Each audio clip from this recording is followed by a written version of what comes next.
I'm going to go on maternity leave a month early. I'm not coming back. Wow. And she sent an email back that said, I'm surprised you made it this long. Good luck. Like, Gosh. Just don't do it. And I'm Right. like, what do you mean just don't do The it? concept of not doing it is wild. Yeah. The technical skills that they were great at doesn't translate to good managing of those people. yes. I think we have Love talked talking about managers. When it came to learning how to relax, like what was like actually the first step for you? I had to learn how to breathe. Oh, damn. Tell us who you are. Where are you now in your like career path? And also if you want to like, as relevant as you believe it to be, go back and tell us like how you got there. Okay. Yeah. Hi. My name is Maxine Marshall. I'm a licensed clinical social worker, registered yoga teacher in training. I'm a writer. I'm a creative. I am a workshop facilitator. My goal is to just hold space for people. That's what I love to do. Right now, I am in private practice as a therapist. I work mostly with women, professional women, working moms, supporting them in just figuring out how we stay well. I'm also an employee assistance professional, so my full-time day job is supporting employees in the workplace with workplace mental health. I've worked in schools. I've worked as a contractor for the federal government. It has been a ride. We've seen it all. We've done a lot. And so now my goal really is just to make sure that people feel safe, cared for, valued in all spaces, but especially at work. Yeah. Why is it that some people, even if the situation is horrific, they won't leave? Yeah. They will sit there and be miserable and just stay. I think for me, right, and I do want to make the statement before we begin, I don't love a generalization. So I'm going to try and create that caveat every once in a while. And you can be like, Maxine, we get it. But I like to make it very clear. To me, what I've observed and what I've gotten in terms of feedback is, let's talk about like Maslow's hierarchy of needs. That baseline is safety. Yeah. Yeah. Do I feel safe in leaving, right? And the factors of that could be financially secure. Big one. Is this an option for me? That's a big one. Right? Yeah. And I think for me, I've had the privilege of having a spouse who has been consistent. Yeah. And so I've been able to be in a situation where I'm like, and in that transition, I know that our family is safe and taken care of. Yeah. So that is just a privilege, like one factor I've never had to consider in my adult working life. And so for people, that's not always an option, right? Yeah. You're the breadwinner of your family. You live on your own. You're a single parent. Like I can't just be up and moving, right? Yeah. And I think there's also another factor in terms of like benefits of where you're working. So even if your workplace is not psychologically safe, but you have a pension. Yeah. Yes. You're locked in. I You know he has a pension? Yeah. I did not know that. Isn't that crazy? Pension, yeah. I mean, It's like one of like the 2023. one of the I have very pension. few. Get you do? out of here. You do? I do. Look at that. Yeah. Hey, it looks like you. It looks like maybe it's. you know? No, yeah. And I feel like it's really interesting because it's never consistent, right? Yeah. It just depends on where you work. And so for some workplaces, their pension date is not super long. Yeah, And yeah. there are some places where it really is. Yeah. And so being aware going into a situation of how that benefits impact your agency is really important. Yeah. In my opinion. So if we're talking about safety, like, yeah. So for the people who might feel stuck in a situation, what I always advise my clients to do is to think, they call it the miracle question, right? If I could do anything, what would that be?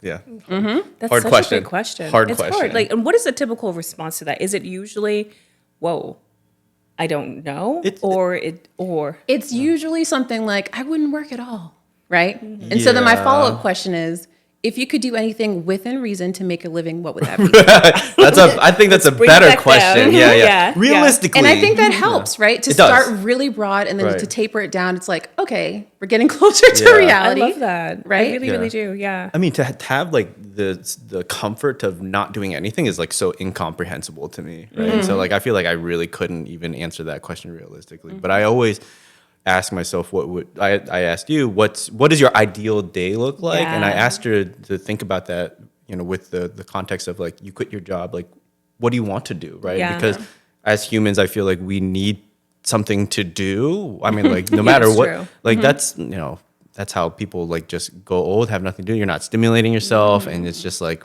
you're rotting away the brain, right? And so like I 100%. feel like I need something to do all the time. I'll never stop moving, essentially. So Yeah. yeah, it's wild to think of people who like plan to retire and do nothing. That's like that doesn't make sense to me. Yeah. And you know what's interesting, Mike? I get that a lot more from male clients than from female clients. Really? In my observation, like a lot more. And I think that is a part of like our socialized society, Sure. of course. Yeah. Provider, breadwinner. Sure. Yeah. Do what needs to be done for your family. And it's like, if you've grown up that way, from your 20 until 65, it's kind of like, I've been doing this for 45 years. Yeah. You want me to just stop? Yeah. Yeah. Exactly. It's so strange. It is and really I think strange. for women, it's similar, just depending on what field you're in, like Sure. especially, but also different in the sense that we have more opportunity for breaks, not necessarily in the traditional sense of like, I started a family, I had to take a break, Right. but just it's more acceptable for women to relax.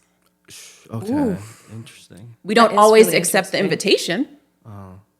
But if someone sees a woman relaxing, they're like, okay, I guess. There's still a judgment there. Yeah. But if you see a man relaxing, you're like, What are you doing? No, I actually agree with you. But I feel like it also comes with, I think, a little bit of like classism Yes. is connected to that Sure. as well, right? Because if I'm seeing someone who I know comes from generational wealth and they are just vibing out, you're like, okay, but I know like you got it, right? And then I think also maybe like a racial bias there as well. Yeah, I agree with you because during my time of letting people know that like, oh, I'm no longer with my job, it's always congratulations. And then it's always you deserve it.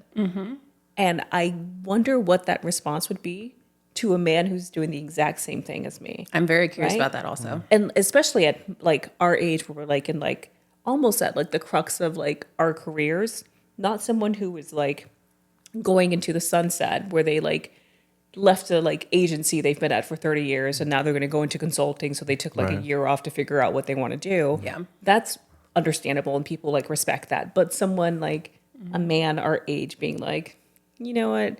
I can't take it anymore. That sounds weird even saying that. Oh my God. And how upsetting, right? is. Because that, I think, goes back to that original question of like, why people stay. Yeah. There's a lot that goes into perception and being perceived, and that creates a lot of fear in a lot of people. I don't want to be perceived a certain way. Yeah. I don't want people to think certain things about me. Yeah. And that's something that I struggled with for a long time. Recovering people pleaser, recovering high achieving perfectionist. I was really driving myself into the ground for work. Yeah. For work. For work. Yeah. Yeah. And being in the work that I was in at the time when I started having those conversations with myself, I was like, I had to do a cost benefit analysis. I was like, this is not worth it. Yeah. And honestly, my turning point was getting pregnant with my first child. Yeah. That's a lot of women's turning points. It is. Right? It has been. Very common. Yeah. Very common. Yeah. And so for me, I was, working in a place that did not have a lot of safety, physical or psychological. And I didn't tell them I was pregnant. I didn't tell my general coworkers. I told the administration, but I didn't tell my general coworkers I was pregnant until maybe 2 months before giving birth. Wow. And this was pre-COVID. So we were there 5 days a Right. week. They were looking at me every day. And I was just like, Not saying it. And you're not going to ask me either. Yeah. Right? you So better it's not. like, Yeah, because I did not feel Yeah. safe there. I did not feel 100%. safe. I did not feel cared for. I did not feel valued. And I was just like, I can't be here anymore. so can we sort of talk about what about the environment did not make you feel safe? What did not make you feel valued? Things of that nature. I do first want to acknowledge that everyone in that environment, in that situation, was doing the best that they could with what they had. Sure. And I see that, I just feel that for me, that was not a space that was emotionally safe. And it also was not physically safe. I was working as a school social worker then. And the population that we worked with, I loved. I love working with kids. I went to social work school to be a school social worker. Like that was my goal. They tried to give me an internship my second year that was not at a school. And I was like, I'm not doing that. Put me in a school. Okay. And so I have that love for the work there. It's the environment that was created for those students that I felt unsafe in. It was just unpredictable. And I just had a lot of concern and fear going in every single day about, I don't know what's going to happen. And being pregnant, being a first-time mom, I just could not deal with that kind of unpredictability. Sure. Yeah. And so I didn't tell the students, that's for sure. Okay. And I didn't tell a lot of my coworkers. A team of social workers knew, and the administration, that was enough for me. I was like, I'm not letting anybody else know. And they all respected that. I was really, really excited and happy about that. But then there was a day where there was just like a big situation that happened. And that was my moment where I was like, I can't go back. It's just not for me right now, the space that I'm in. I feel like one thing that situation taught me is you can love something so much and you can be working towards this one thing for so long and you can pivot course. Yeah. You don't have to stay the course just because you told yourself you would. Yeah. And so I gave myself permission to not go back. And that was the first step, right? Because I was like, if I don't want it for myself, it's not going to happen. Yeah. And so I sent an email to my supervisor like, hey, I'm going to go on maternity leave a month early. I'm not coming back. Wow. And she sent an email back that said, I'm surprised you made it this long. Good luck. Like, Gosh. And I feel like that message just taught me so much about how if you don't take care of yourself, no one's going to force you to. Right. Yeah. But most of the time, people will respect it when you do. Wow. And so I was just like, wow, okay. And let me be very clear. I did not have the wherewithal at this time to have those conversations. There's been a lot of processing on my end to kind of get to that conclusion. I was, 25, 26 I was going to then? say, how old was Yeah. I was pretty young. Yeah. And I was just kind of like, I got this baby. I got to get taken care of. I got to go. That was the vibe. I've seen enough. You know, and I feel like now I've done enough work to be able to articulate what that experience was for me then. Yeah. But in that time, I was just like, ooh, no, the vibes are off. Like that's what the internal conversation was. I was also kind of sick in the pregnancy at that point. I was just like, it's time to go. Yeah, it's time to go. And interesting enough, that was not my most negative workplace experience. It was not at all. Oh my God. I've had 2 more work experiences since that one that have not been great. One was about psychological safety. The other one was about workplace, like employee satisfaction. Okay. And so I guess to set the scene, right? At this point, I am 9 months postpartum. My daughter is 9 months old. And I am working in private practice. I started doing it like part-time just to see like, okay, is this something I want to do? I did not have a great experience with the practice owner. And a lot of things that were agreed on were not being followed through. And so there was a lot of like financial stress in the sense of like, I was not making what I was anticipating I was making. And so I started looking for other jobs, and I got this offer to be an EAP, employee assistance professional, contracted all the way in Springfield, Virginia. Whoa. Very far from where I live. Yeah, that's very far. Very far that's from very where I live. far. Yeah. And so I have a 9-month-old. I'm nursing her. I am making this commute 5 days a week to be at this place. That's one hell of a commute. Mike, 5 when I days tell a you week. my mental health deteriorated, Yeah. oh my gosh. Because on top of all of those factors, right, we're talking government. Yeah.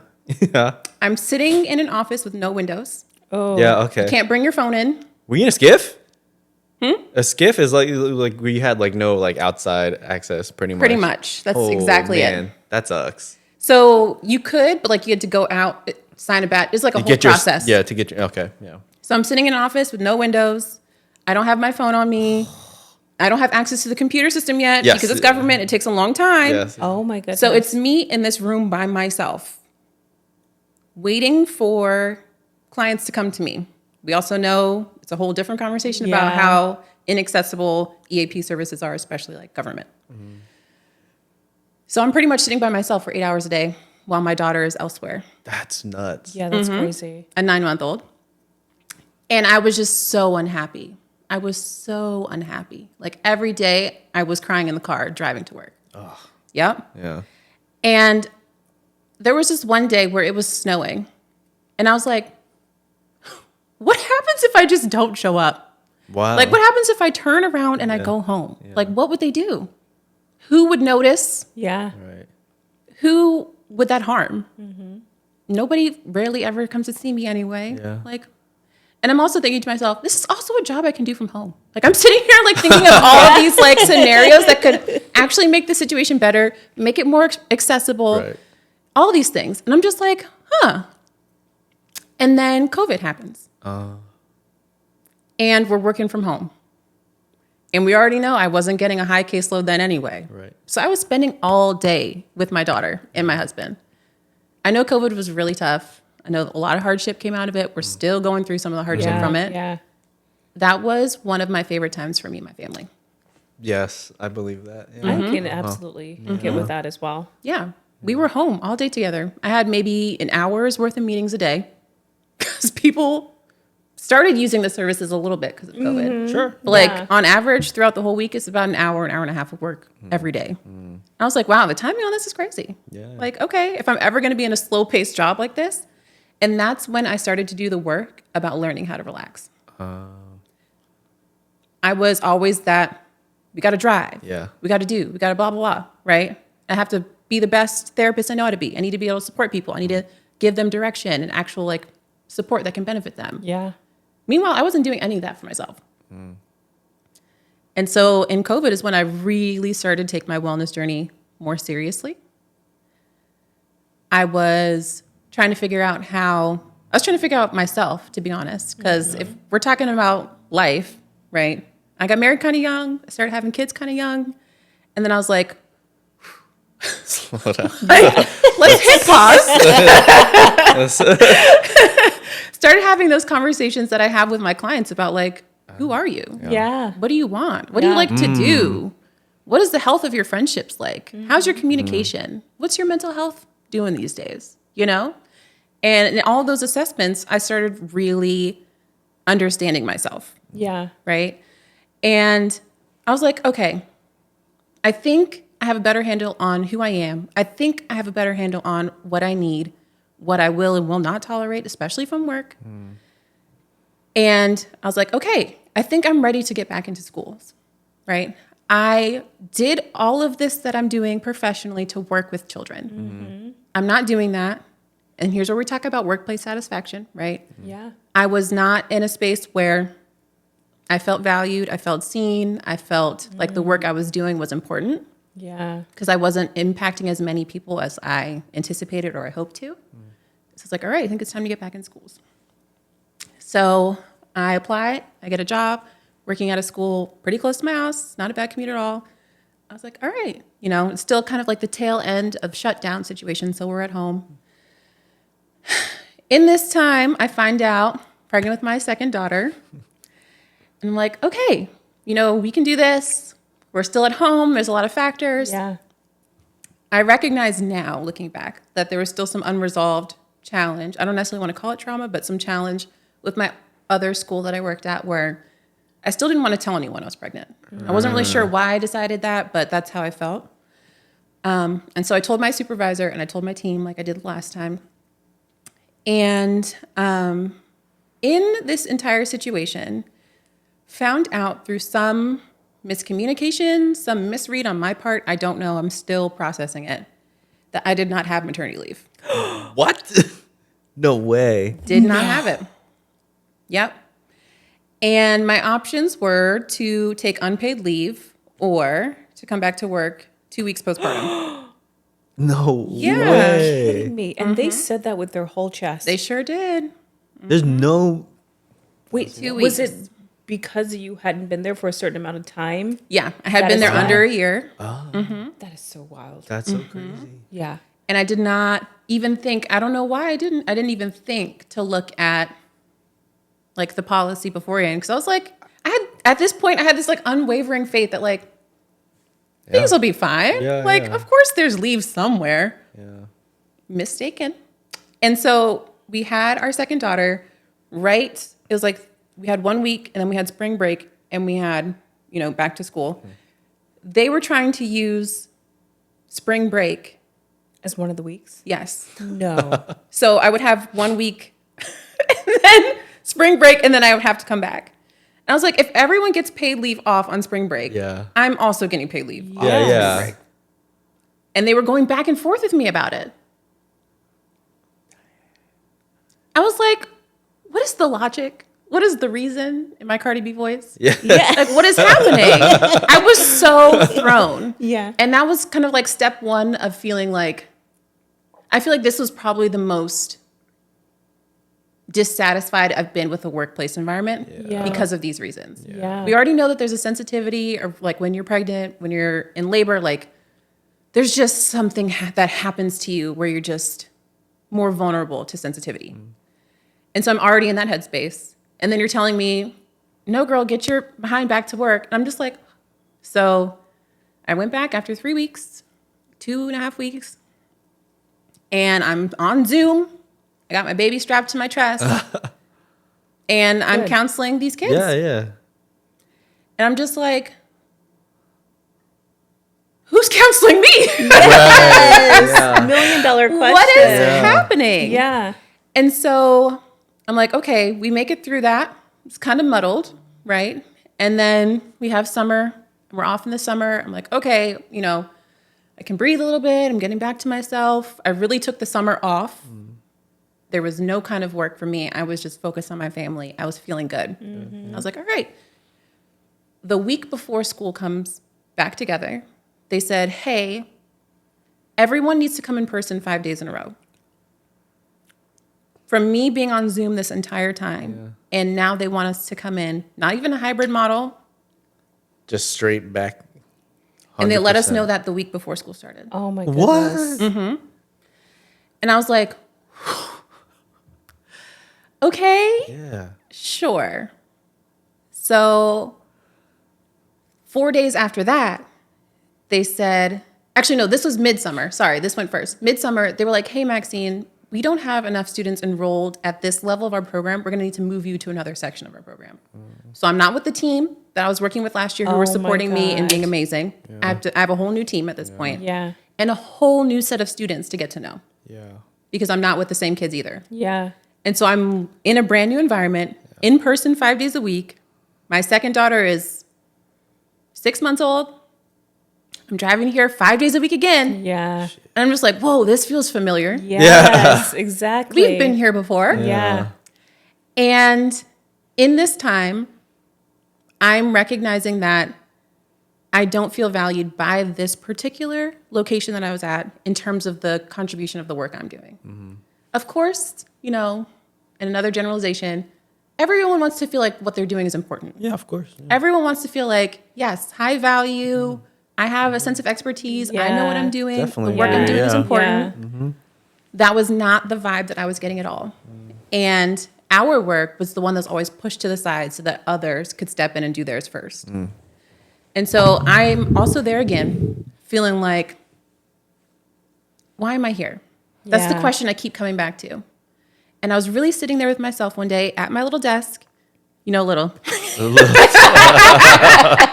was a regular size desk, all right? At my desk, and I'm just like, I'm literally making a map. How do I get out of here? What do I need to do to get out of here? Yeah. Whew, guys, in this time, my second daughter gets sick because she's in daycare. She's a baby. Of course she is. I'm leaving work 2 or 3 times a week to go pick her up from daycare. They're telling me I don't have any leave left. Damn. All of these things are happening. I just feel like everything's like coming down on me. I'm just like, how do I escape this? What is the answer? And so I'm sitting at my desk, literally creating a map of like, what's my exit strategy? Yes. What do I need to do? And my answer that came up was private practice. I was like, I need to start working for myself. Yeah. I cannot be here. That transition was rocky, I'm going to say it. But on my way out, they were trying to do an exit interview. And I met with the head of the school. I met with the head of HR. What can we do to keep you outside of giving you more money? Which I didn't even get into. They don't be paying social workers. Let me tell you that. Yeah. I said, there's absolutely nothing that could keep me. Wow. And I said that in the exit interview. Good for you. It was too little too late. Yeah. These are people I've spoken to on and off for the last 2 years at this point. This is the second school year. Actually, technically, it's been like a year and a half because I didn't finish the school year.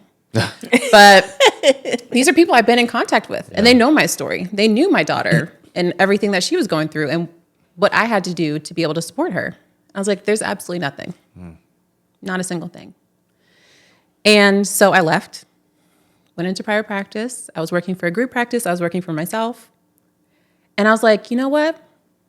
We can do this. I see the vision. Yeah. Along the way, there was definitely some starts and stops, though, where I was like, ooh, I pressed too hard on the gas pedal. I'm working a little too hard. I need to figure out what that balance is. So let's stop and talk about what that vision was. Like, what was the vision that you had when you were going into private practice? I remember I started my map by writing 3 words of what I wanted to feel when how I knew I would feel once I got to that place. Okay. Yeah. And I also wrote 3 words of what I wrote feeling words, and I wrote I forgot what they're like. I wrote autonomy. I wrote flexibility, and I wrote autonomy, flexibility, and the last one was a sentence. Autonomy, flexibility, and no limit to what I can offer. Okay. And I was like, okay, if I have those things, how do I want to feel? Right? Because sometimes we just be saying stuff and we're like, I don't know, autonomy could be anything. Yeah. To me, the anchor is the feeling attached to those things. Yeah. And I wanted to feel freedom, obviously, with autonomy. I wanted to feel peace. I also wanted to feel a sense of ease. Like, I just wanted to feel easy about things. Yeah. Like, everything had been so stressful. It had been so back to back, go, solve it, fix it, do whatever you need to do to, hustle. And I'm like, I don't really want to hustle anymore. Yeah. Like, can you imagine? I'm 30 now. And I'm like, I don't want to do that. No. And I think that, there's a misconception, right, with hustle of, it's nonstop, it's 24/7, you always got to show up. Mm-hmm. To me, that energy and that attitude is necessary to be successful. I think we should have boundaries around it. 100% agree with you on that. 100% agree with you.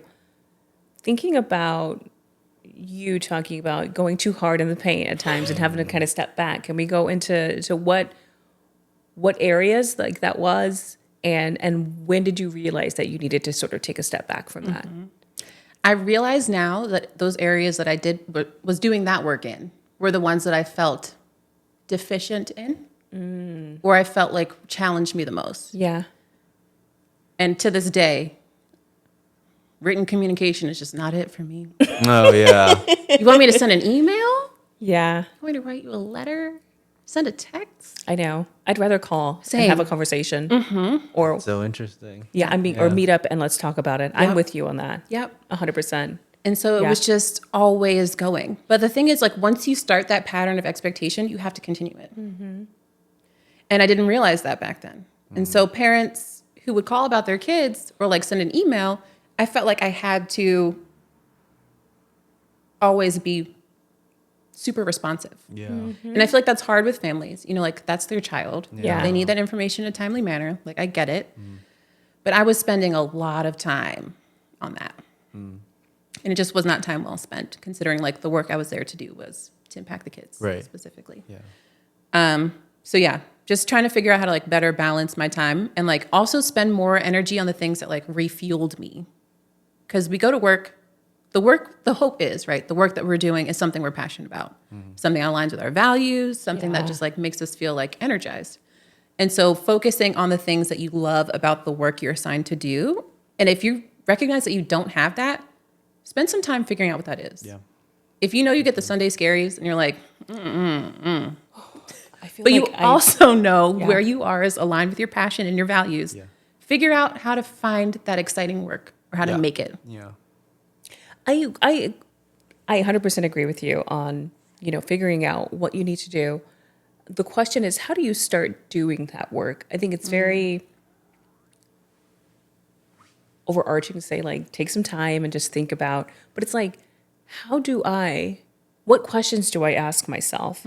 I love that you said I had like 3 like emotional words that I used. And I love that as well, because I do feel like a lot of the angst that most people feel in like working environments is when there is a misalignment between passion and then that also goes into how you feel, right? So it's almost like a double whammy. Yeah. And you're just like, am I just going through the motions right now? And why, if you look at this on paper, everything looks right, but at my core, it's just not doing it for me. I would say first, always learn from your own lived experience, right? Figure out where those gaps were in your previous experiences and figure out how to, in those interviews, ask those questions about that. And, we know how to do that tactfully. We know how to do that in a way that makes sense for the flow of the conversation at hand. But I think also if we're talking about like reflecting and then being prepared for looking or having that conversation, I would definitely recommend, I'm always going to bring it back to this feeling. So I feel like something that is not discussed enough in general is how our feelings are emotional and also physical. Yeah. And how they connect. Yeah. Right? Someone's happy feels different emotionally and physically from somebody else's. Hell yeah. Big time. And so learn from that, right? If you can label what that feeling was emotionally that you were feeling in your other job where you were dissatisfied, where does that live within you? And what other spaces in your life does that come up? That's so true. Something I love talking about in general, one of my hyperfixations, is talking about like somatic symptoms of our mental health, the physical symptoms of our mental health. And I know I say that and it can sound like a negative connotation, but there's also positives, right? And I think, if we're talking foundational, like baseline, sleep is always going to be there. Yeah. Dude, Check in on your sleep. Check in on your skin. I feel like I am a case study here. Like everything that you're saying, I'm like, that was me.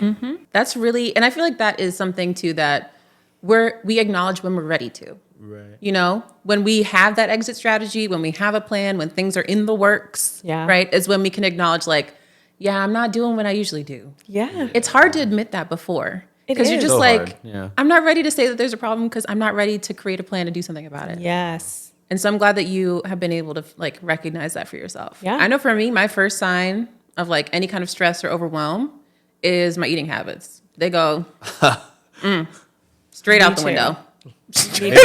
You're the girl in the textbook. I'm not joking you. And that's what I was talking about. Like, if I looked at how I'm grocery shopping, like even this past Sunday versus 2 months ago, completely different. Everything then was like, I'm going to come home and I'm going to be tired. So I need something that I don't have to think about. So it's going to be overly processed. It's going to be something that I don't have to cook. It's going to be something that is very, very simple. Yep. And it's usually bad food overall, right?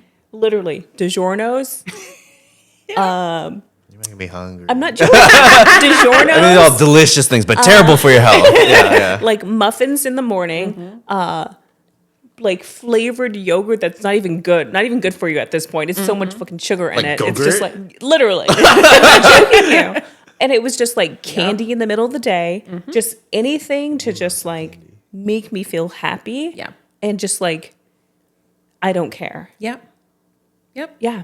Because that dopamine rush, where you're just like, I'm not getting it where I need to get it. Yeah. So you're manufacturing it. Yeah. You're making it happen, which is a coping strategy, but is it the best one to pick? Yes. Right? Yeah. But sometimes we really don't have the capacity to be, for the best ones to be accessible to us. Right. Yeah. You need the We easy really don't. ones. Yeah. Exactly. I'm And going to even- pick what's accessible and what's right here. And even with having the monetary resources to do basically whatever I wanted to do, those was still what I was going to, where I was like, this is the easiest thing. Like, it's not even money issue. It's literally a mental health.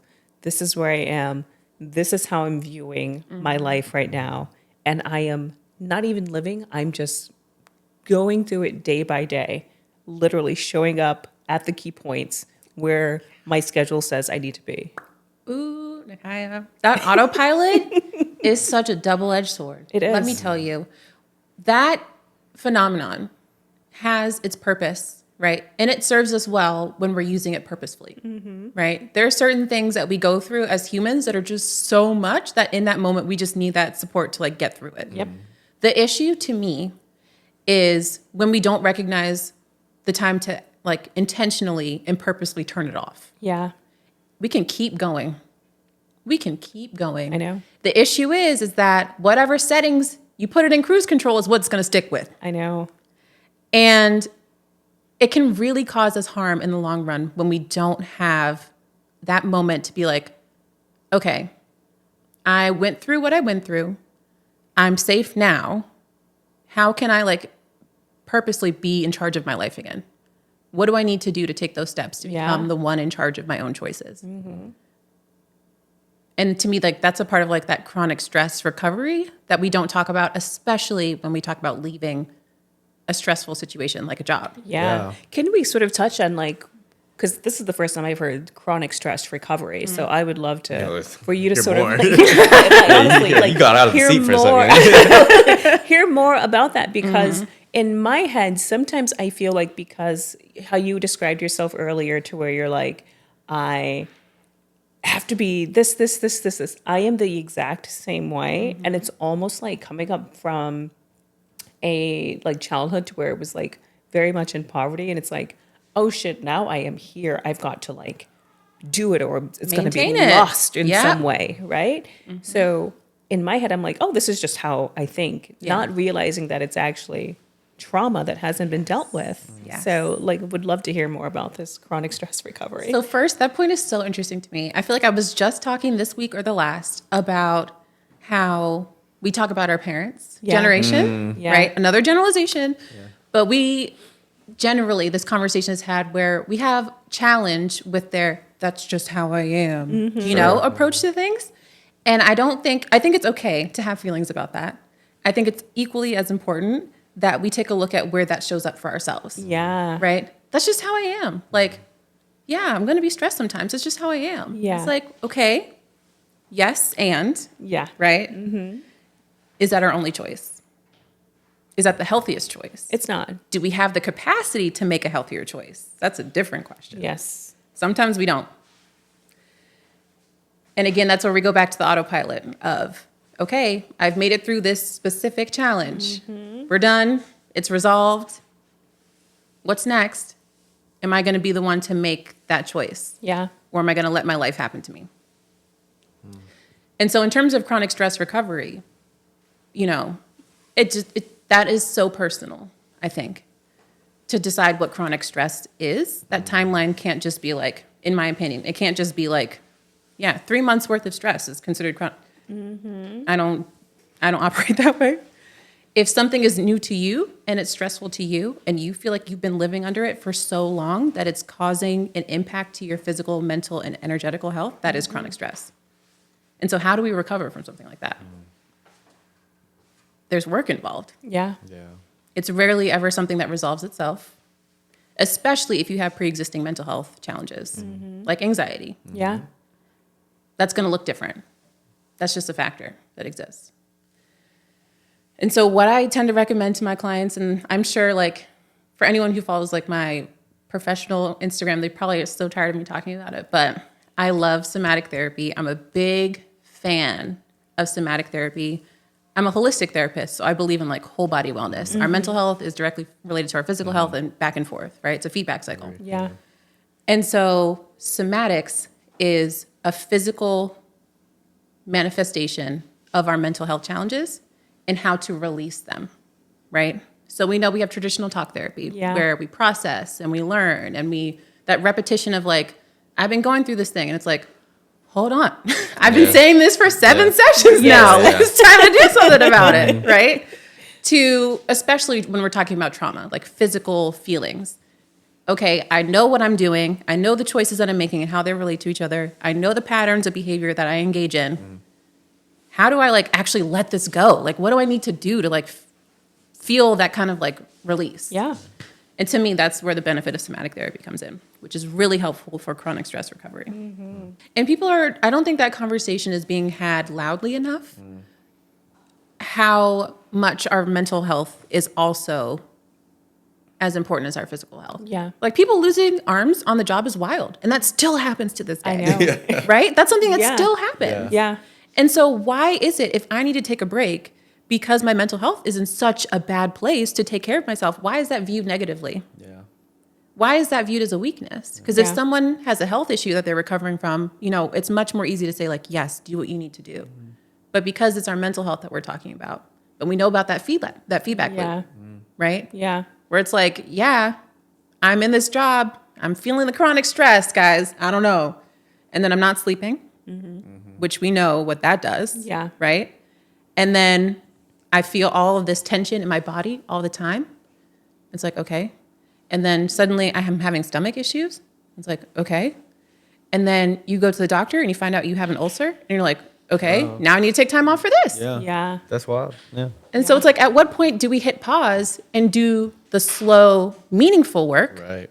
to avoid some of this long-term stuff that happens with our physical health? Yeah. And I will tell you the physical health, what another thing that manifested in me was the tension in my shoulders, so much to the point where You really went through it. I could not turn my head Yep. this way. Like this is as far as I could turn my head. And it was so much pain.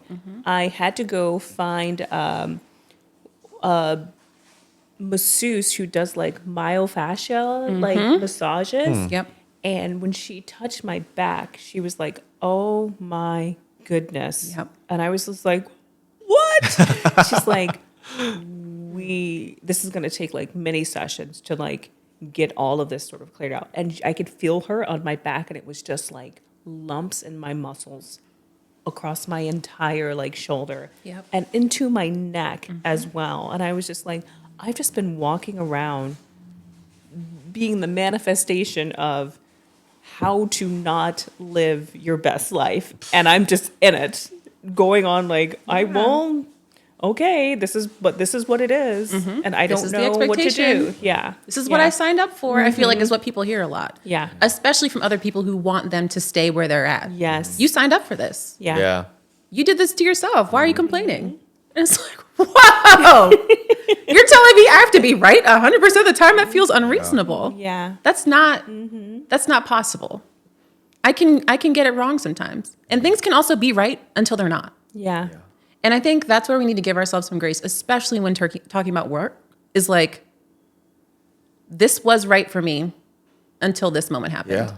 And now I know for a fact that there's something more right out there. I just need to make my strategy my plan. Yeah. Man. 100%. So what do you think is the best way to sort of, we've talked about, taking the time to realize like what you want or what you need. But when you're talking about a strategy or plan to sort of depart a situation that is not working for you, do you have any sort of high level insights you can provide that people can sort of follow and then sort of like apply it to their own individual situations? Yeah. I would say first, focus on what you do want, right? What are your must-haves? I call them your non-negotiables. That's what my clients, I use that for everything. I'm sure they're like, Non-negotiables. okay, Yeah. non-negotiables, got Yeah. it. What are your non-negotiables? Like, what do you need in order, like from your next situation to be like, for me to even walk in the door or like entertain a phone interview, I need you to offer this. Yeah. Figure out your non-negotiables. Then think about your boundaries. Yeah. That's important. I will not work at some place that, expects me to be there 5 days a week for 8 hours, right? I need flexibility. I need that autonomy. I need to be at an agency that feels like they have trust for their employees to do good work, Yeah. right? There's that value, going back to that employee satisfaction.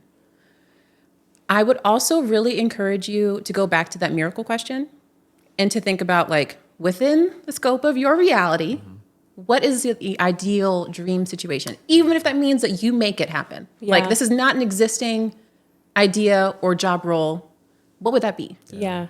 And then break it down from there. Yeah. How do I get as close to that as possible? What do I need to make it happen? Right? Who do I need to connect with to make it happen? That's a big one. That's a big Yeah, one. that is a big one. Yep. Who you know is like one of the most important things that they don't teach you in school. Yeah, they do. Who you know is going to get you where you need to be. Well, they taught that in my school. Well, hold on. Well, no, we're talking. Let's take a time out because we're talking about a even higher level of education, right? You learned that in MBA school. Yeah. Yeah, I was going to say, I feel like that's a business That's an school MBA topic thing. for sure. That's an MBA thing for sure. Yeah. And like maybe they like lightly touched on it as like undergrad business topics, but like really like I feel like I had mentioned to you that the only place where getting an MBA is valuable is the network, right? Yeah. And you knew that, right? Yeah. But not everyone realizes that. They're Yeah. just getting their MBAs wherever. Yeah. But yeah, I mean that network is the most important thing for Oh. you to get the things that you're Oh, looking 100%. for. But I don't think it's just like in that setting either. I think also what I found was finding allies within the workplace and not even about working, right? Yeah. Just people who got it. Yes. Yeah. And for me, it was very much, it came too late for me, Okay. but it's also just because of the way that my work was to where I actually had time to breathe now, so I can actually do it. And my biggest question is like, would that have made like such a bigger difference, changed how I operated in that if I had someone who was capable of understanding like how I was feeling? Because it wasn't about the work itself, right? Yes. It was really about how am I feeling like a square trying to fit into a hole. And I'm just like, it's just not working with me. And I know how I feel when I'm in like a safe environment that is working for me.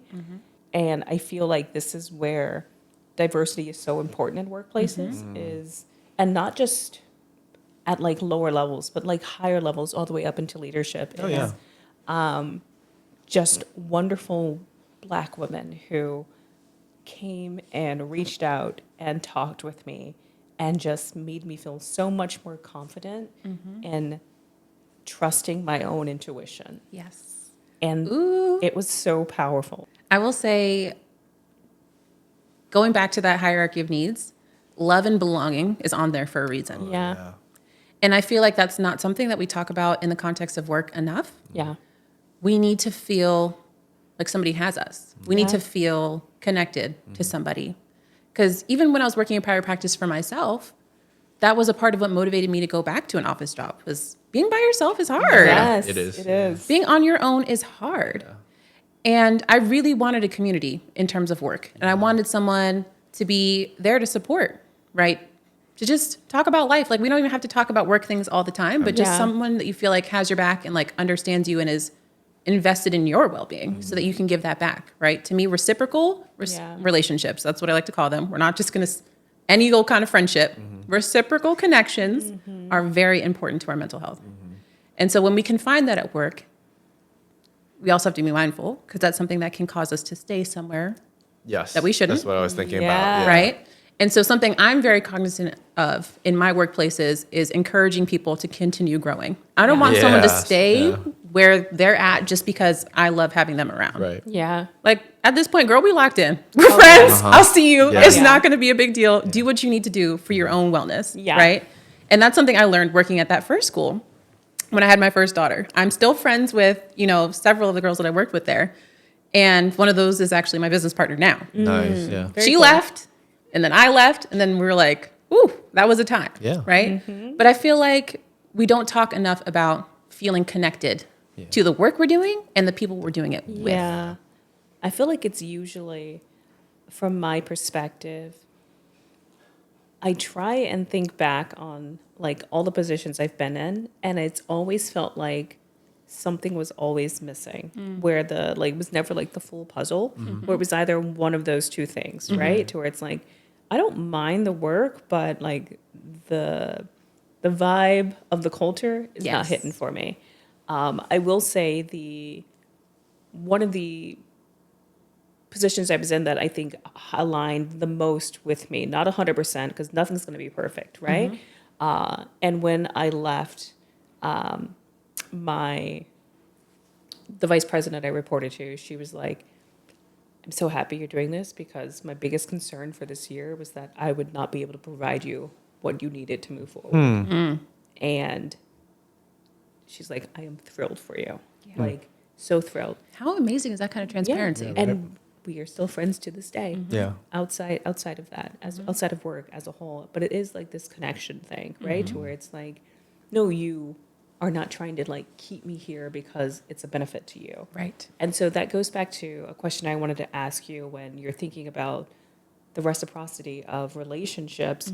But how do you sort of try to make something reciprocal when, let's say, you're at a more junior level than someone else, and sometimes you feel like, what do I have to offer you to be reciprocal if we're not like in the same department or not directly working for you, to where I feels like I am constantly taking from you, and it feels like I don't know how to give you something in return. And I think that's like mentorship as a whole, but I don't think everyone is meant to be everyone's mentor, right? Yeah. So I do think two things. I think just in general as humans, we have undervalued asking direct questions, right? I know that there's a lot of nuance. There's a lot of like things that we like to consider before going to somebody about something. For me, on a personal level, I love a direct question. I love it so much. Give it to me. Let's work this out. Right. I also recognize that not everyone comes from that headspace. Yeah. And you really have to know the person that you're approaching. Yeah. I feel like I say that all the time. You know this person better than I ever could. So use your gut. Use what you know about them, the relationship you have established. But personally, I don't think there's anything wrong with asking direct questions. Yeah. Right? Something along the lines of like, I feel like our relationship is X, Y, and Z. I just wanted to clarify and see your thoughts on how we interact. Like, do you feel like there's anything you're curious about or interested from me that, you know, like I could offer?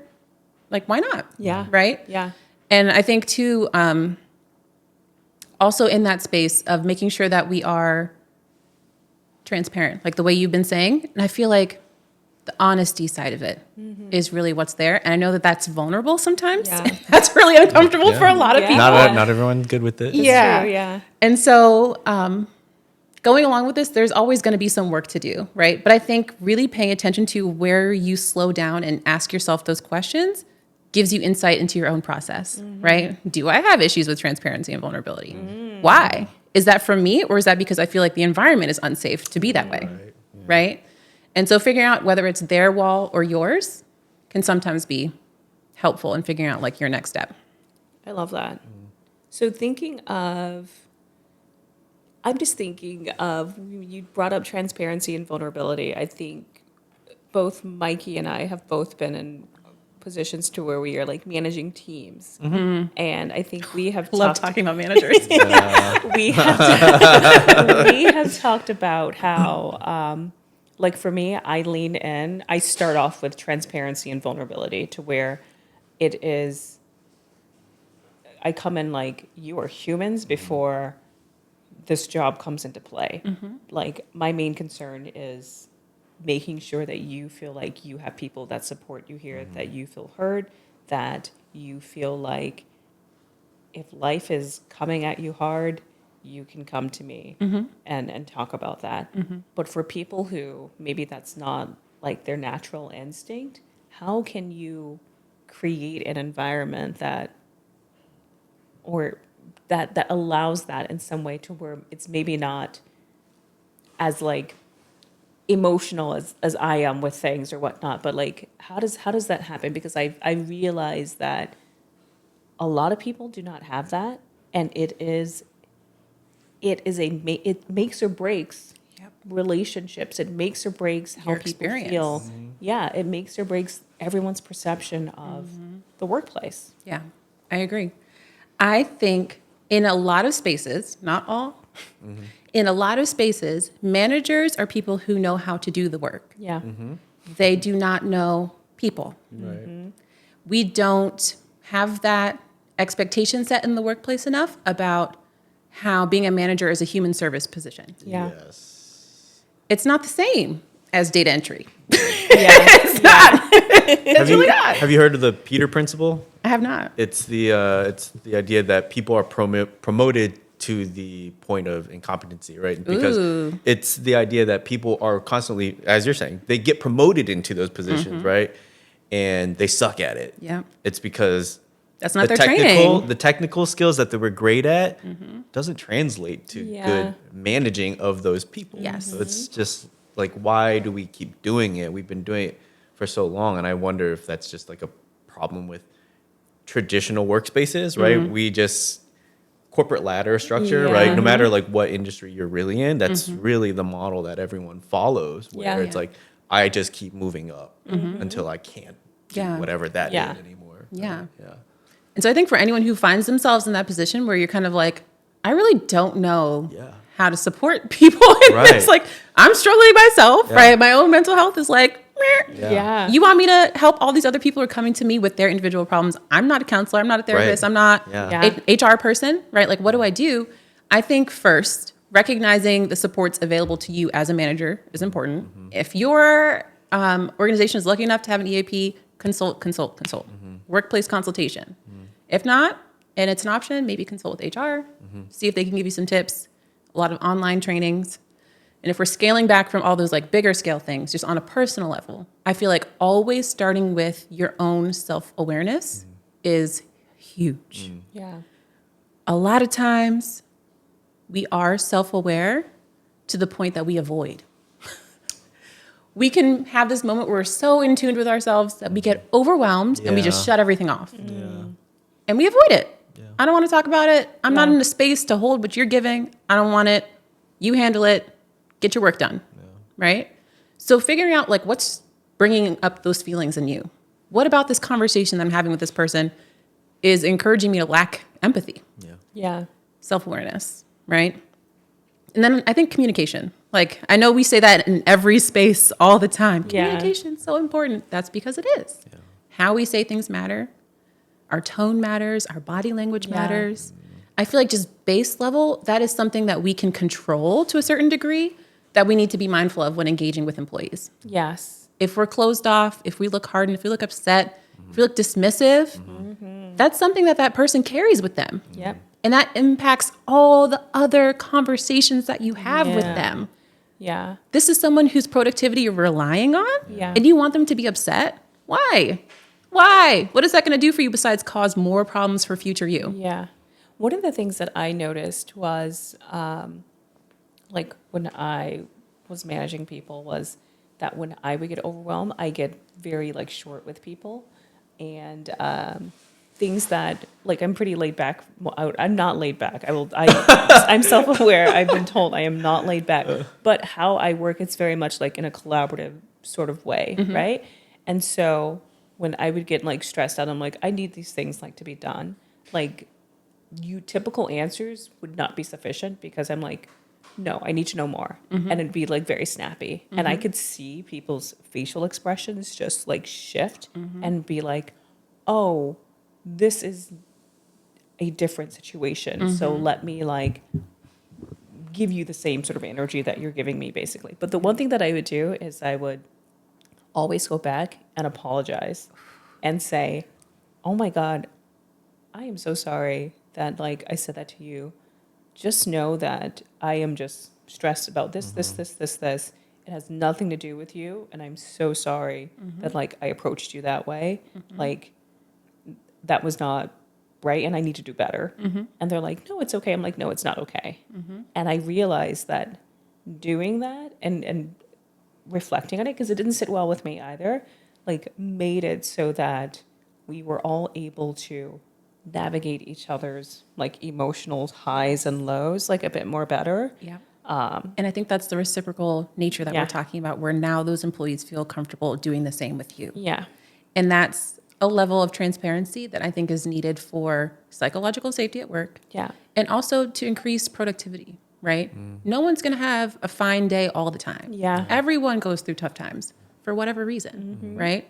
And so to expect your employees to give you that leeway that like, yeah, the manager's going to be upset sometimes, to then feeling unsafe expressing themselves creates that eggshell feeling. And that's what makes employees leave. Yeah. They don't want to come back. Who wants to work in an environment like that when they don't have to? Yeah. Right? Especially for the people who don't feel like they have to. Yeah. They're going to go. And then you have to start all over, getting to know someone new, training them, getting them onboarded, getting them collaborative with the whole team. It's a whole process from the ground up. Yes. Because of the environment we created. Yeah. And that's leadership, right? And so I think even when I was working in the schools, that was something that was not talked about enough because, especially with the kids around. Yeah. There's this expectation for us to always be in control, right? We don't show anger. We don't show frustration. We don't communicate like that.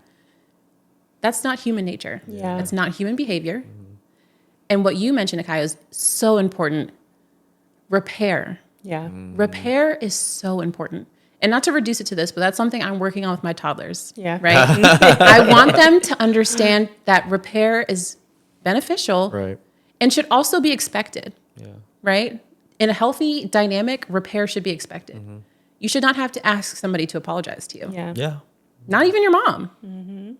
Right? Your mom should be self-aware enough, humble enough of a human to say, hey, I'm sorry, I was really short with you. I have been really stressed. Do you remember we talked about stress, what that looks like? Do you ever feel that way? What should I do next time when I feel stressed? Yeah. Okay, I'm going to try my best. It's that simple sometimes. And that makes a world of difference for that other person looking at you.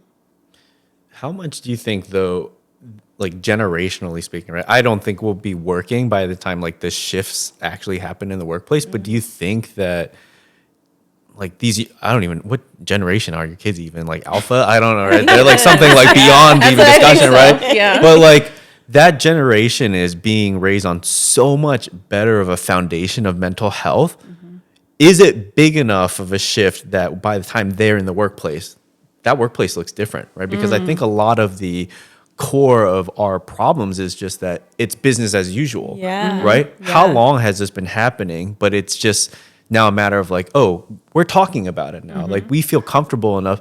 Our generation, like the millennials are like sort of this transition. We're like kind of taking the brunt of here's how everything worked. We know that it sucks. Yeah. It's not gonna, there's no way we can keep going like this. And our generation is, you know, we're starting to do a lot more of the quitting, but Gen Z, I love me some Gen Z. yeah, I love me some Gen Z. So fun, so fascinating, so refreshing. Yeah. Talking to someone who's like walking in the door and is like, what? You guys are doing what? Get out, right? No, Yeah. I'm not doing that. Yeah. It's so I'm interesting. not doing that. And I feel like there's a lot to learn there just in about self-esteem Yeah. and value. Yeah, Right? absolutely. And I It's know not that something they feel like it needs to be earned. They're exactly. like, Yeah, I hate I'm that here. mentality Yeah. where like it needs to be earned. Yeah. Oh. And to me, it's like, I know that a lot of millennials are not in that space. You know, we're locked in. We have a mortgage. We got all this Yeah, stuff.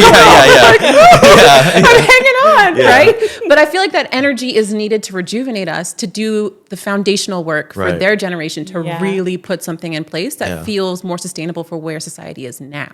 yeah. And I think, you know, along the lines of like, that's just how I am, you know, Yeah. coming from the boomer generation, Yes, yeah. it's like, that's just how work is. And Yeah. we're like, it doesn't have to It be. really Yeah. shouldn't be. It shouldn't Yeah. It shouldn't at all. We have options in here, and we know 100%. option and choice is power. Right. And so I think, you know, for workplaces right now, there's so many studies, so many about how like organizations and agencies that have not just hybrid, but like flex work schedules are the ones that are thriving. Yes. Yeah. Those are the ones who trust their employees to get the work done. Those are the ones say, yes, fit that meeting in where it makes sense. You know Yeah. what you're doing.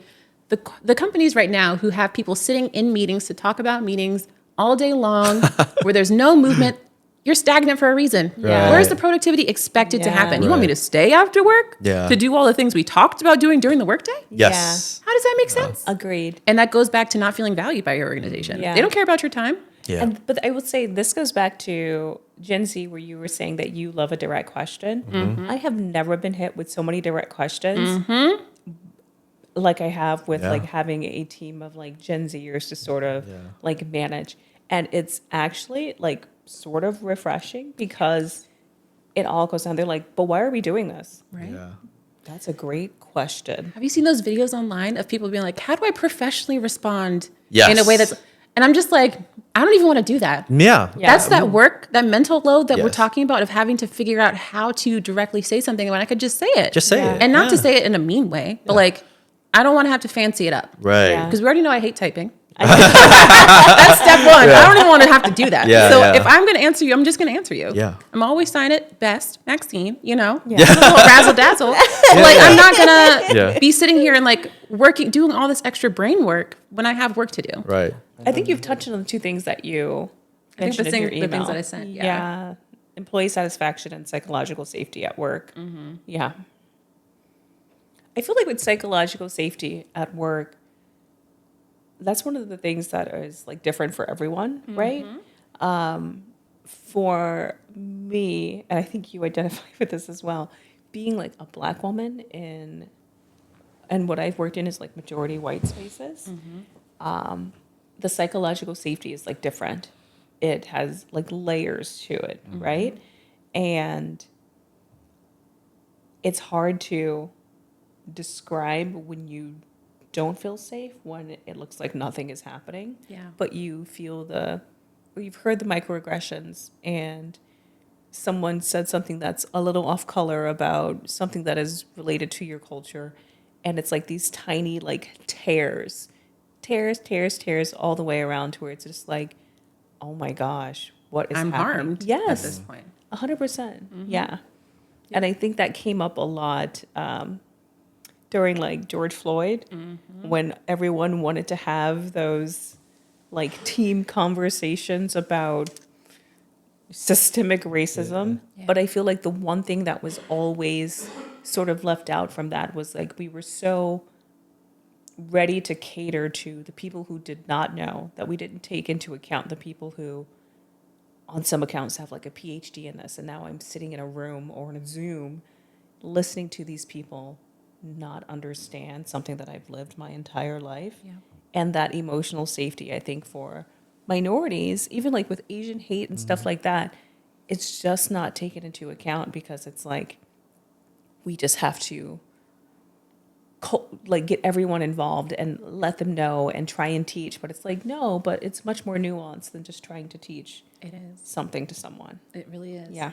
And I feel like if we're talking about psychological safety at work in regard to, you know, race, ethnicity, all those things, I feel like the conversations were had, but they weren't necessarily brought home about the unconscious bias part of it. We don't talk about that enough. Where the choices that somebody makes day in and day out about how to treat someone, it becomes so much like, well, I just really didn't like that person. It's like, well, where did that dislike start? Yeah. What was that first moment where you're like, I'm not feeling you? Yeah. And that can be where race comes into play. Yeah. You have ideas about what this person can do, what they bring to the table, whether you feel like you're better than them or not. And we don't talk about that part enough when we talk about bullying, harassment, retaliation at work. One of the things that you mentioned was about this culture of what you had it in here, and you also mentioned it. What is it? Safety safe from being wrong. I feel like is a big thing that people. Oof, that's good. Yeah, I mean, like safety from being wrong is huge, because I always tell my teams, like, listen, our jobs. I don't know, your job different, but like I feel like no one's lives actually depend on the jobs that we do, right? It's just like, it's like if you make a mistake, like whatever, right? Like no one's gonna lose their job over it. Like there's nothing like that impactful, and I feel like that goes back to this culture of traditional work where it's like do everything right, be 100% right all the time. I mean, is that like how do you get someone, like if I'm working with someone that doesn't feel that way, like like how do I work around that? Yeah. I think first we need to acknowledge like who is that person as they walk into the door for work, right? We know we all have a background, we all have a history, we all have our own perception, right? And that is impacted by our mental health as well as everything we've talked about. And so if you have someone who's stepping into the role who already is a perfectionist, and that looks different for every perfectionist, right? If you are working with someone who has OCD, we don't talk about that enough at the workplace. Getting things right on the first try feels emotionally, like life or death for some Yeah. people. It does. Yeah. And it creates a fear of being wrong. Sure. Yeah. That's on their side, Yeah, right? okay. And we're talking about those walls. Right, right. Then on the other side is someone who may or may not have that history. And then they're engaging with a work system who punishes being wrong. And there's the eggshells, Yeah. right? So imagine you're somebody who naturally is high achieving. I need to be the best. I need to do the best. This output has to be right. It has to be timely, 100% on the first try. And then you have a supervisor who retaliates when you're wrong or when you ask a question that they perceive as being wrong or dumb. Right? That's not safe. Yeah. I feel unsafe here. Yeah. And I don't feel valued. Yeah. And I feel like stuck. We haven't even talked about, in terms of fight or flight, the freeze response, Yeah. which contributes to what we talked about in the beginning for why people stay. Yeah. They feel stuck. I don't know what to do. Yeah. I can't run away. I can't fight. I'm just stuck here. And so that's a part of the chronic stress recovery. Yeah. How do I get my brain moving in a way that allows me to see all of the options available to me and pick the one that feels the Yeah. best? Yeah. Because I remember you, and I was going to ask you about your sleeping thing, because was this happening before you even took this new job? Because the other part I was thinking about with like chronic stress was that you moved from like one job to the next, like before you even finished the MBA. So, I mean, I don't know how much that contributed. Or, No, because I feel like I would remember this. I think I've always been a light sleeper, but the reason why I'm such a light sleeper, let me give you an example. Me and my husband cat sat for Mikey and his wife, this is we talk about this all the time. It's so Luna. funny. And she sleeps with them like in your Yeah, bed. And which so is like when maybe she, a mistake, maybe when not. she like was with us, like that's what she would try to do. And my husband was like, whatever, he can sleep through anything. Her breathing would wake me up. You could hear. I could hear her breathing and it would like wake me up. And Like, it's not like she was like on you no, breathing. No, she's just like on the bed and I'm like, it's too much. I cannot sleep. And that's like how a light sleeper I am, right? And so, but I always have managed to sleep, but it's just like, it's gotta be like dead quiet. Would you categorize yourself as a sensitive person? Highly Oh, sensitive? 100%. Okay, yeah. Makes sense. Incredibly hypersensitive, too aware of other people's feelings, too aware of taking things personally when I shouldn't take them personally. If someone's in a bad mood, I'm like, what did I do? And it's like, no. And that comes from like childhood, 100. And I'm very aware of that. And I know where that comes from. But yeah, very sensitive sleeper. So like, I think I would know. And this started the lack of sleep, like waking up in the middle of the night. But it wasn't just like waking up and being like, oh my God, I'm up. It was like waking up and mind racing because I was dreaming about work. Oh, no. Yeah. No. Yep. Yeah. Yep. Very common. Yeah. Very common. And when we talk about sleep disturbances, right, we know that's, again, one of the foundations of health is sleep. Yeah. The disturbance happens for a reason. To figure out how to address it, right? Something I usually ask my clients to do is when they wake up and they notice they're having racing thoughts or they just feel alert, right? Not necessarily like thinking about anything specific. Write down what's coming to mind. Yeah. Not on your phone. We know those lights Yes, yes. can do their thing, right? Yeah. So just keep that pad and paper there. Just write it down. Figure out what on there you can actually do something about. Yeah. What is within your control, right? Cross out the things that are not. Write down 1 or 2 bullets about what you can do about the other things. Give yourself permission. The permission part is what's necessary here. To lay down, try a progressive muscle relaxation. I say that one all the time also. Give your body permission to be relaxed, to be at ease. Yeah. It's hard. That is It hard. is. It That's takes hard. practice. We laugh because we're like, we don't know how to relax. Yeah, yeah. That's Like- what we've talked about. That I don't know what. Relaxing has become a learned Yeah. skill, Yeah, which is when- wild to me. I know. Yeah, Yeah. because I was there. You guys, I have done a lot of work. Okay, so when it came to learning how to relax, like what was like actually the first step for you? Because like I'm sure we both need it. Yeah. I had to learn how to breathe. I forgot how to breathe. To this day, I'm still a shallow breather. And that starts my panic when I don't feel like I have enough air. I had to reteach myself how to breathe. And that was step one in learning how to relax. Oh, damn. Yeah, you got some time. I do feel like I do, and this may not even be related, but just thinking about like I've been doing like these Peloton workouts or whatnot, but not just on the bike, like strength training. And one thing that they say is like, breathe, breathe. And one thing I recognize is like, I don't breathe.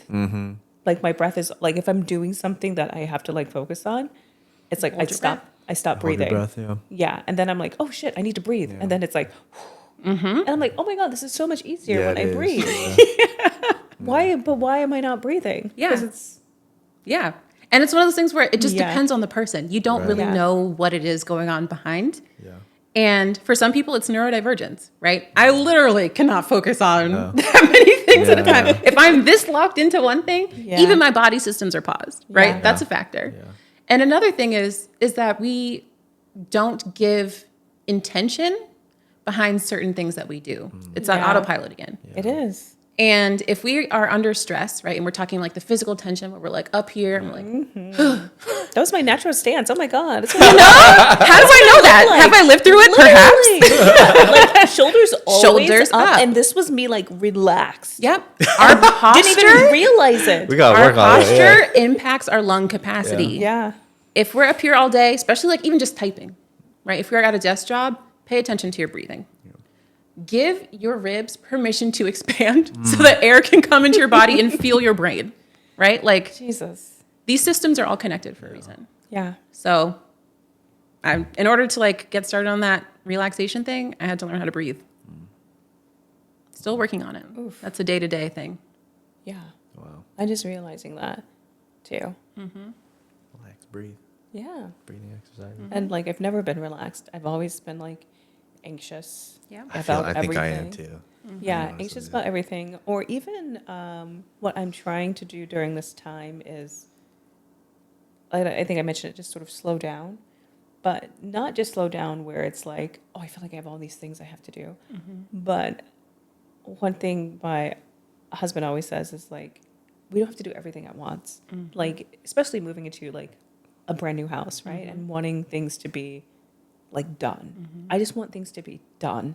And I think that comes from like a lot of things that I have not unpacked yet, but I don't have the patience or the wherewithal to just let things be.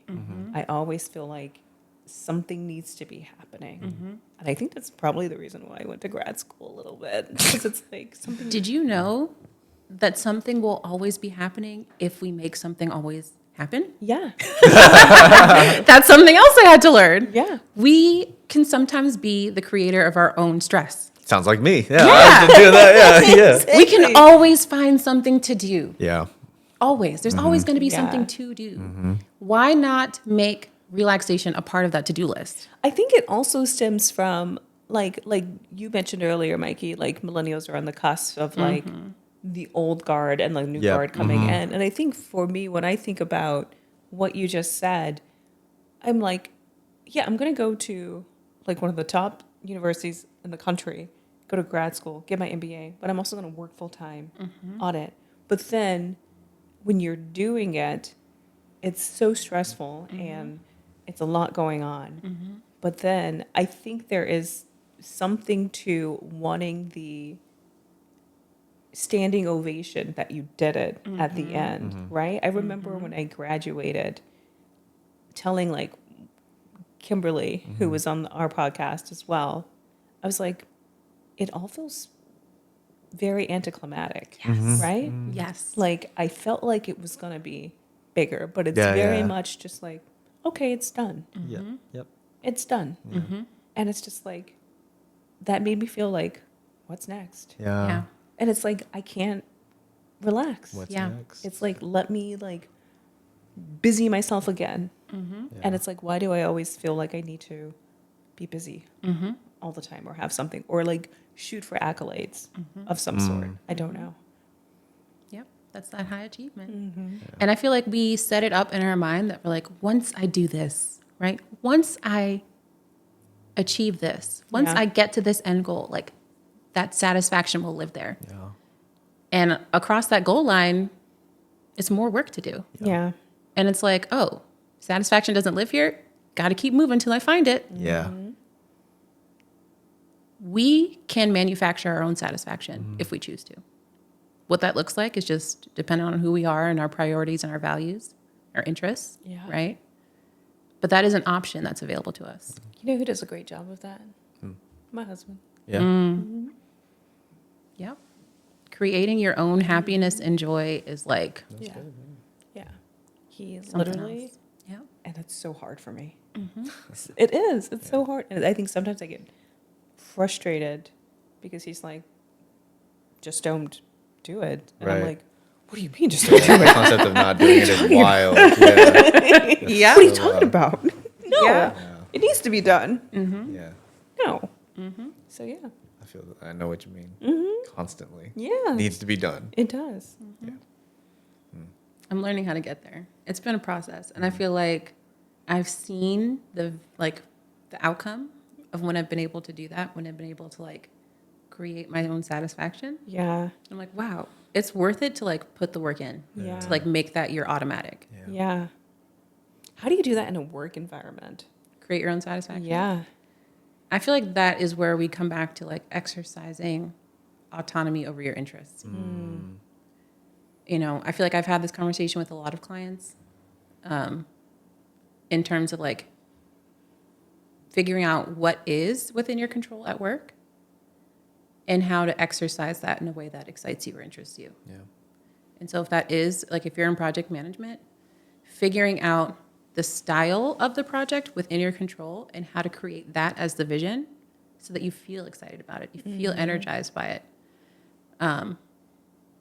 is one way. I'm sure there's a lot, just depends on the circumstance, but Yeah. there's ways. There's this concept that always comes back to my mind where like I realize that most of us are probably striving for, but we don't maybe keep it in the center of our mind. I'm going to ask you if you feel like you're there or how close are you to it. It's Japanese concept called like ikigai. Have you heard of this? So it's just like it's like the sense of purpose, right? And what gives a human a sense of purpose, essentially. And it's these four things. It's what can you be paid for, right? What you love, what are you good at, but also what the world needs, right? So this like combination of these four things, right? Where it was actually even featured in this Netflix docuseries, The Blue Ocean or something like that, like The Secret to Longevity. Yeah.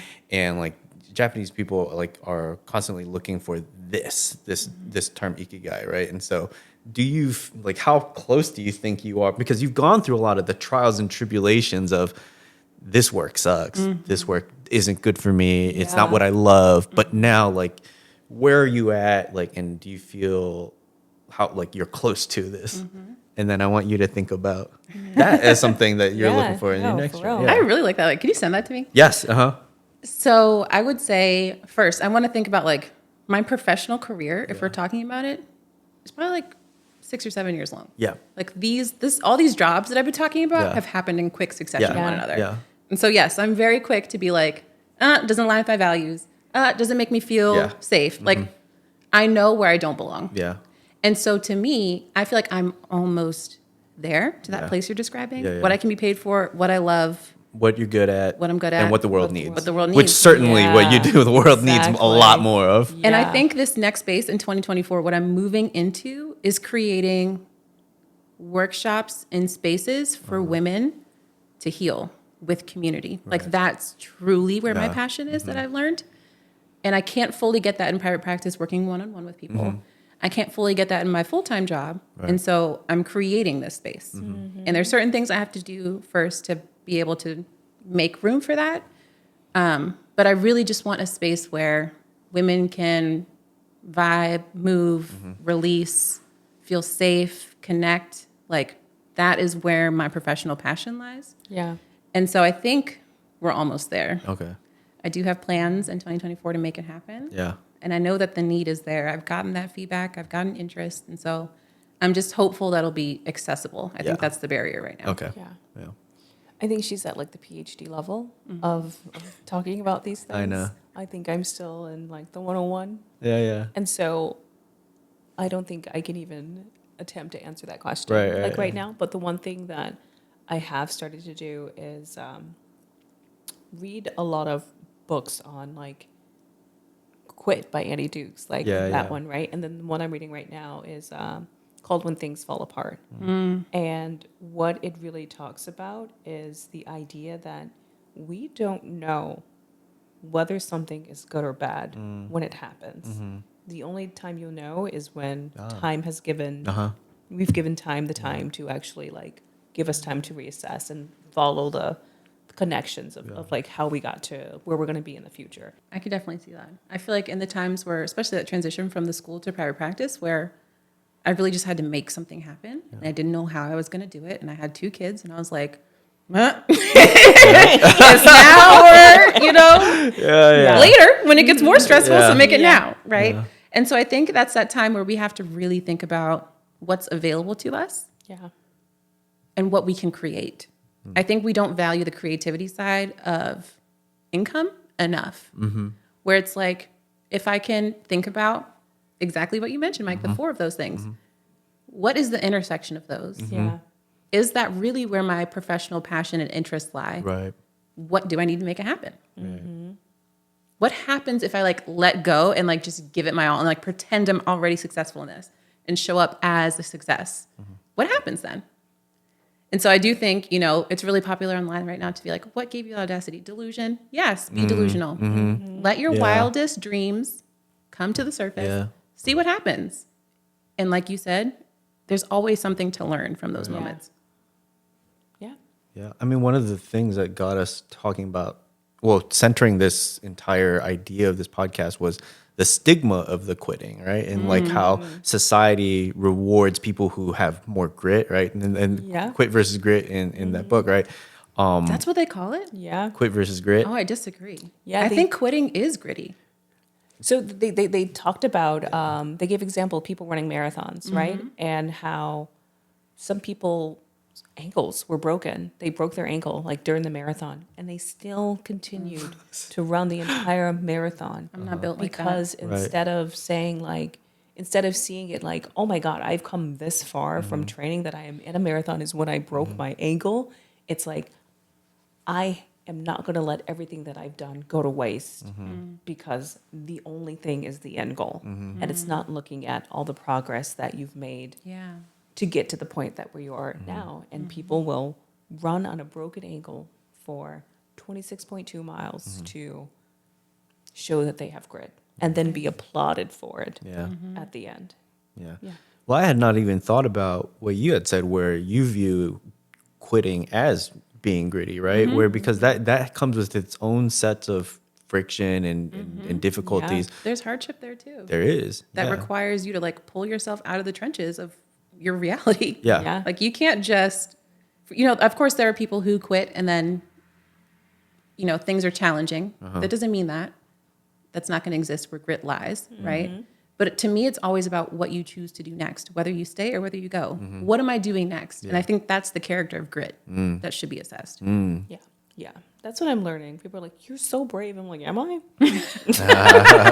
When I tell you, I got that message from my therapist. She was like, wow, you really did it. Yeah. I'm proud of you. That was so brave. You made the hard choice. And I was like, what? Yeah. That was like a phenomenon in my mind. Yeah. That kind of feedback. Because that's not what you get. No. That's not the message you get. Yeah. It's not. Especially from the organization that you're leaving. Absolutely There's a not. lot of fear instilled. Oh, yeah. Well, yeah. Are you sure? Well, they're doing everything they making that can choice? to keep you, right? Like, but those words have impact, they Mike. have huge impact. And they can cause you to second guess and to stay. Another reason for staying. Of course, yeah. Where it's like, oh, I guess not. Right. And so then for me to get that message from somebody who knew me on that level, I was like, what happens if I accept what she says and allow that to be my reality?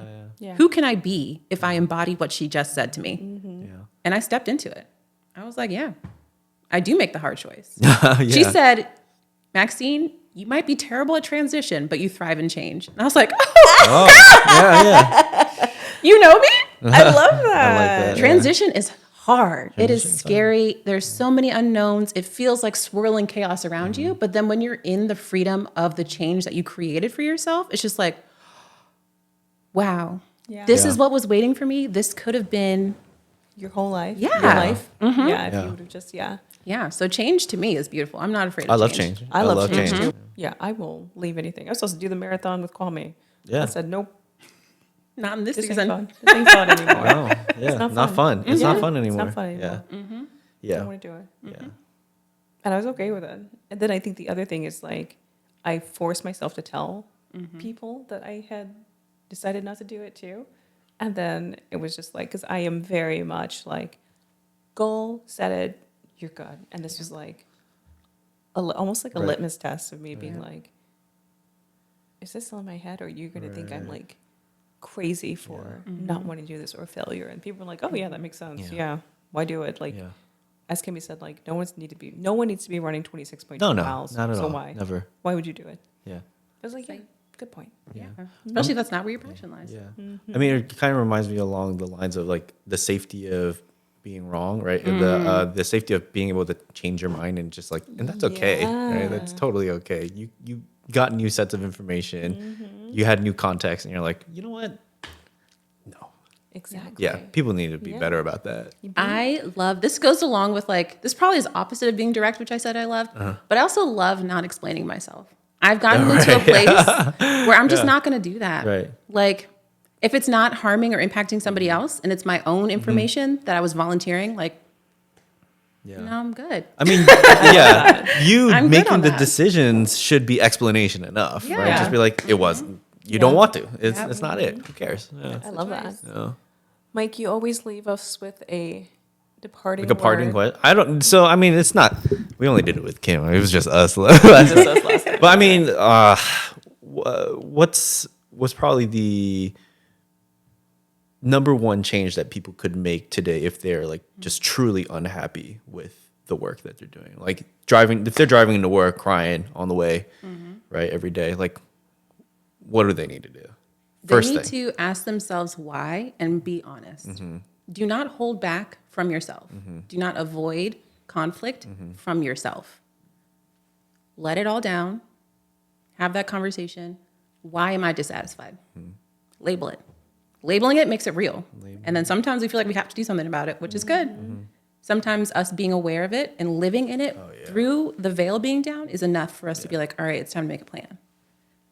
Ask yourself why you're dissatisfied where you're Yeah. at. I love that. I love that. It's so good. Yeah. You want to plug your private practice? No, I have too many clients. I'm just kidding. yeah. I will say some things that I'm working on that I love and I'm so passionate about, so excited. I just published a workbook. It's available on Amazon. It's called The Self-Love Mindset. Ooh, yeah. 5 keys to attuning to your mind and body to create a life of ease, passion, and creativity. Ooh, yeah. And stay tuned for 2024 when I start some of my classes and courses. I'm really excited about that. Yay. That project too. I love that. Yeah. I'm so excited. Like you are a wealth of knowledge. Yeah. Honestly, it's been so enjoyable Yeah. talking with you. I can't wait to do a follow-up I episode. I hope people know. send in questions and we're like, well, we gotta book Maxine Yes, again. manifest it. Yeah, right? exactly. Yes, no, it's gonna 100%. happen. Thank you. Yeah, Thank you, Mom. This has been awesome. Yeah. You guys are so cool. Like, this is like really, I know we're done talking now, but like, Yeah. this was really very easy and That's what smooth we and want. conversational. Yeah. That's all we wanted. That's It's so great.